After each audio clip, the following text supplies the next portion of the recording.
Oktyabrın 8-də Azərbaycan Milli Elmlər Akademiyasının rəyasət heyətində Azərbaycan Milli Elmlər Akademiyası və Azərbaycan Respublikası Səhiyyə Nazirliyinin birgə təşkilatçılığı ilə görkəmli alim və cərrah, ictimai-siyasi xadim, tibb elmləri doktoru, akademik Mustafa Topçubaşovun anadan olmasının 130 illiyinə həsr edilmiş yubiley tədbiri keçirilib. Əvvəlcə konfrans iştirakçıları Fəxri Xiyabanda Mustafa Topçubaşovun məzarını ziyarət edib, xatirəsinə ehtiramla yad ediblər.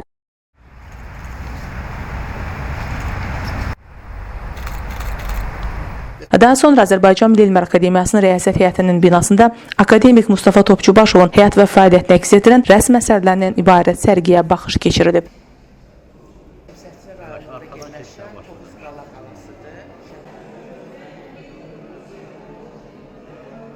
Tədbiri giriş sözü ilə açan Azərbaycan Milli Elmlər Akademiyasının prezidenti akademik İsa Həbibbəyli, ölkə prezidenti İlham Əliyevin akademik Mustafa Topçubaşovun 130 illiyinin qeyd edilməsi haqqında sərəncamından irəli gələrək Azərbaycan Milli Elmlər Akademiyası və Azərbaycan Respublikası Səhiyyə Nazirliyinin birgə tədbirlər həyata keçirdiyini söyləyib. Mustafa Topçubaşovun qeyri-adi fitri istedada malik insan olduğunu deyən akademik İsa Həbibbəyli, onun böyük nüfuza malik, xalqın inandığı, təbabətin bütün sirlərini bilən və bir çox istiqamətdə fəaliyyət göstərən cərrahi loğmanı olduğunu deyib. Akademik Mustafa Topçubaşovun elmi təşkilatı fəaliyyətindən danışan akademik İsa Həbibbəyli bildirib ki, o 1945-ci ildə Azərbaycan Milli Elmlər Akademiyasının təsisçilərindən biri olub və akademik seçilib. Biologiya elmləri bölməsinin akademik katibi, Azərbaycan SSR Elmlər Akademiyasının vitse-prezidenti vəzifələrində çalışıb. Həmçinin Mustafa Topçubaşov həyatını tibb elminə həsr edərək 50 ilə yaxın bir müddətdə Azərbaycan Tibb Universitetinin Cərrahiyyə kafedrasının müdiri kimi peşəkar kadrların hazırlanmasında müstəsna xidmətləri olduğunu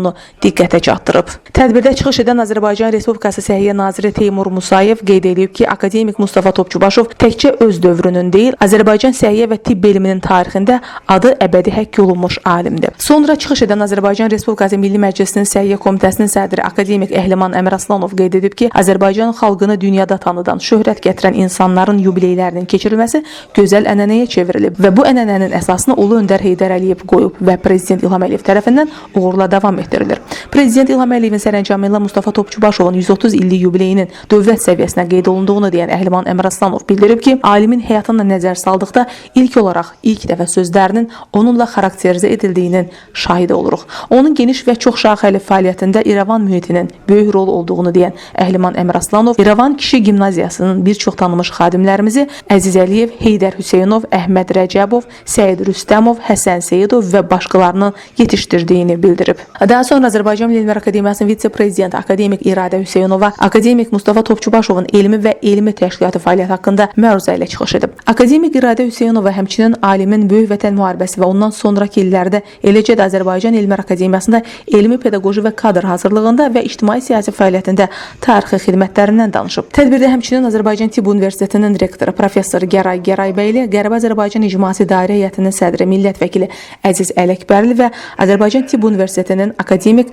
Topçubaşov adına 3-cü Cərrahi Xəstəliklər Kafedrasının doktorantı Hilalə Abbasova çıxış edərək akademik Mustafa Topçubaşovun Azərbaycan tibb elminə, səhiyyəsinə, yüksək ixtisaslı kadr hazırlığı işinə verdiyi töhfələrdən danışıblar. Sonda Topçubaşovlar ailəsi adından oğlu Mərkəzi Klinikanın baş direktorunun müavini əməkdar həkim Ceyhun Topçubaşov çıxış edərək atasının xatirəsinə göstərilən ehtirama görə dövlət başçısına, həmçinin tədbirin təşkilatçılarına və iştirakçılarına minnətdarlığını bildirib. Leyli Namiq qızı, Fərid Həşimov, Elm TV.